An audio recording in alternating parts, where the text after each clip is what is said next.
देश की सबसे बड़ी मर्डर मिस्ट्री इस वक्त हम सुलझाने की कोशिश करेंगे, वो भी किसके जरिए, जो एसआईटी के इनपुट्स मिल रहे हैं। यानी जो 3 अभी तक हमलावर कस्टडी में है, यहाँ पे इस वक्त पूछताछ अभी भी जारी है।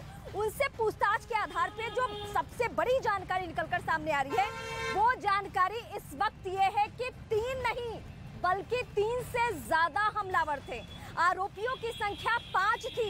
ये पूछताछ में पता चल चुका है कि 2 और ऐसे लोग थे जो कि वहां पे बैक सपोर्ट के लिए रखे गए थे। यानी ये 3 अगर चूक जाते हैं मर्डर करने में, हत्या करने में, तो उन 2 का सपोर्ट लिया जा सकता था। लेकिन जैसे ही इन तीनों ने ढेर कर दिया, मार गिराया, सरेंडर कर दिया, उसके बाद क्या? उसके बाद वो 2 हमलावर चुपचाप वहां से निकल जाते हैं।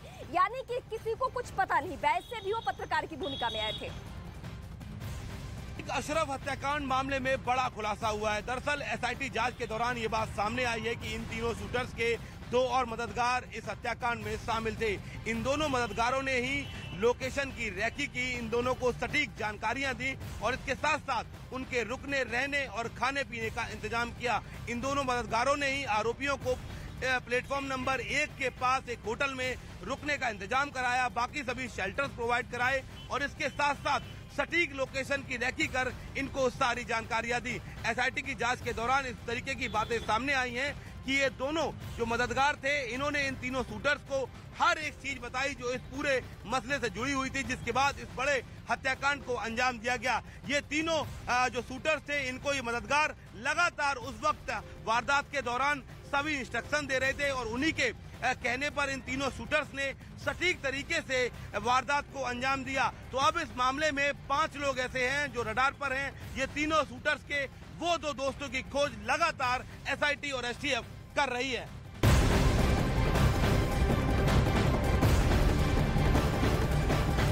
और एसआईटी की टीम जो पूछताछ कर रही है, उसी पूछताछ के जरिए ये भी खुलासा हुआ है कि वो तीनों हमलावर, अब तो हालांकि 5 की संख्या है, वो पांचों सिर्फ उस दिन नहीं पहुंचे थे, बल्कि उसके अलावा उन्होंने पहले से भी रेकी की थी।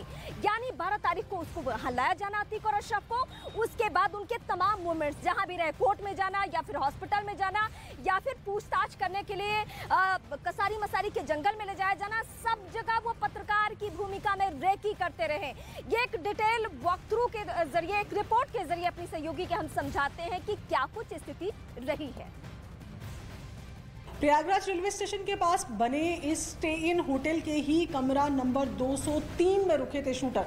इस होटल के अंदर हमारी मौजूदगी है और ये कमरा नंबर 203 जहां पर शूटर जो है वो रुके थे, ये 13 अप्रैल की रात 8:30 बजे यहाँ पर पहुंचे। इन्होंने होटल के रजिस्टर में एंट्री कराई और इस कमरे में ही ये तीनों शूटर साथ में रुकते थे।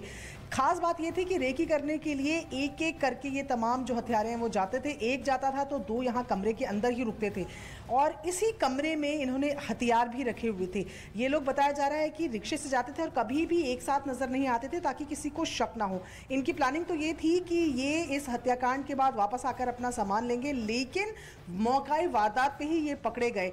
यहाँ पर पुलिस 16 अप्रैल की सुबह पहुंची। उन्होंने डीवीआर, सीसीटीवी कैमरा फुटेज और होटल का रजिस्टर भी अपने साथ ले लिया। सीसीटीवी फुटेज के जरिए अब पुलिस ये पता करने की कोशिश कर रही है कि ये तीनों कातिल कितने बजे जाते थे, क्या कोई इनसे मिलने आता था। इन तमाम चीज़ों को फिलहाल पता लगाने की कोशिश जो है वो पुलिस कर रही है। इसके साथ ही इसी कमरा नंबर 203 से पुलिस ने 2 मोबाइल भी बरामद किए हैं जिनमें सिम नहीं है और ये बताया जा रहा है कि प्लानिंग के तहत पहले ही सिमों को फेंक दिया गया था, लेकिन पुलिस को कुछ नंबर्स मिले हैं जिनके आधार पर पुलिस फिलहाल सीडीआर यानी कि कॉल रिकॉर्ड्स को खंगालने की कोशिश कर रही है कि किन किन से इनकी बातचीत हुई, कौन कौन इनके साथ इस साजिश में शामिल था, उसका पता फिलहाल पुलिस लगा रही है। पुलिस लगातार इस जगह पर आ रही है और इसी कमरा नंबर 203 में ये तीनों शूटर्स रुके थे।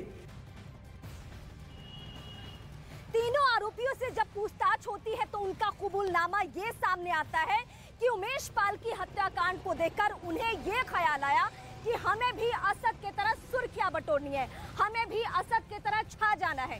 यानी उमेश पाल मर्डर केस से उन्हें लगा कि हम भी इस तरीके से खुलेआम किसी की मौत की घटना को अंजाम देते हैं तो लोगों में खौफ का पर्याय बन सकते हैं। एक रिपोर्ट दिखाते हैं हम आपको।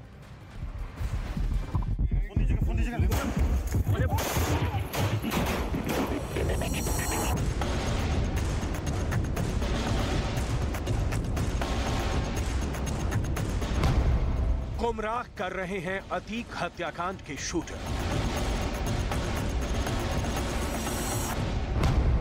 शूटरों की चोरी पर पुलिस को यकीन नहीं।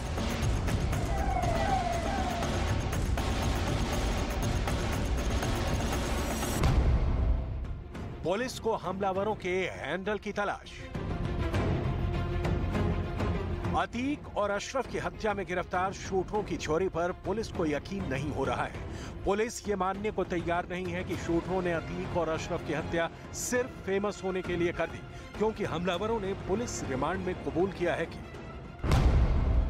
उन्हें उमेश पाल शूटआउट में असद का वीडियो देखकर डॉन बनने का ख्याल आया, जिसके बाद शूटर सनी ने अतीक और अशरफ की हत्या के लिए हथियार जुटाए। तीनों शूटरों को लगा कि अतीक और अशरफ की हत्या के बाद वो फेमस हो जाएंगे। सनी ने बाकी शूटरों को कहा कि इस हत्याकांड के बाद वो बहुत पैसा कमाएंगे।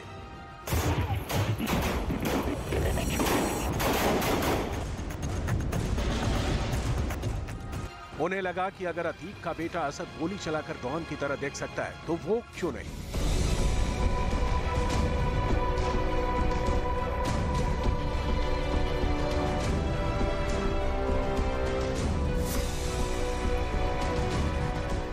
जिसके बाद उन्होंने पत्रकार बनकर अतीक और अशरफ की हत्या की प्लानिंग तैयार की। उन्हें लगा कि वीडियो टीवी की सुर्खियां बनेगा और लोग उनसे खौफ खाने लगेंगे, डरने लगेंगे। लेकिन हत्याकांड के तुरंत बाद उन्होंने सरेंडर कर दिया और पुलिस ने उन्हें गिरफ्तार कर लिया। उनकी गिरफ्तारी के बाद पुलिस लगातार उनसे सवाल जवाब कर रही है, जिसमें शूटरों ने बड़ा पर्दाफाश किया। पता चला है कि शूटरों ने प्रयागराज के एक होटल में रहते हुए अतीक की रेकी ई रिक्शा पर बैठकर की। इसके लिए उन्होंने प्रयागराज रेलवे स्टेशन के आसपास होटल का कमरा लिया था। इन होटल के कमरों से पुलिस को 2 मोबाइल फोन बरामद हुए, लेकिन जो मोबाइल फोन मिले हैं उसमें सिम गायब है। हालांकि पुलिस को शूटरों के पुराने नंबर मिले हैं, जिनकी सीडीआर निकलवाई जा रही है। पुलिस तीनों आरोपियों को अलग अलग बैठाकर भी पूछताछ की तैयारी कर रही है। बताया जा रहा है कि पुलिस तीनों हमलावरों का लाई डिटेक्टर टेस्ट भी कर सकती है। एटीएस ने सवाल दागे कि आखिर जिगाना पिस्टल कहां से आई, इस हत्या के पीछे मेन लोग कौन है और तुम किसके लिए काम करते हो। एटीएस ने पहले इन तीनों आरोपियों से अलग अलग सवाल जवाब किए। उसके बाद एटीएस ने इन तीनों आरोपियों को एक साथ बैठाकर भी सवाल जवाब किए। हालांकि तीनों के बयानों में विरोधाभास था, इसके बावजूद एटीएस लगातार सवाल दागती रही। इन सबके बीच एसआईटी के रडार पर एक व्हाट्सएप ग्रुप शेरे अतीक आ गया है। इस ग्रुप में प्रयागराज, कौशाम्बी और फतेहपुर के करीब 200 सदस्य शामिल थे। अतीक अहमद के बेटे असद ने शेरे अतीक के नाम से व्हाट्सएप ग्रुप बनाया था। उमेश पाल हत्याकांड से कुछ दिन पहले ही व्हाट्सएप ग्रुप डिलीट कर दिया गया। सबसे खास बात यह है कि इस ग्रुप से हमलावर अरुण मौर्य भी जुड़ा था। पुलिस ये जानने की कोशिश करेगी कि आखिर अरुण मौर्य इस ग्रुप से क्यों जुड़ा था और इस ग्रुप से उसका क्या कनेक्शन था। अतीक अहमद के बेटे असद द्वारा बनाया गया शेरे अतीक ग्रुप के 200 मेंबर इस वक्त एसआईटी की रडार पर हैं। दरअसल उमेश पाल हत्याकांड के कुछ दिन पहले ये ग्रुप डीएक्टिवेट कर दिया गया था, जिसकी वजह से एसआईटी को ऐसा लगता है कि इस पूरे मामले में इस ग्रुप का कुछ लेना देना है। इसमें 200 लोग जो शामिल थे वो प्रयागराज, कौशाम्बी और फतेहपुर के थे, जिनका ब्यौरा अब एसआईटी जुटा रही है।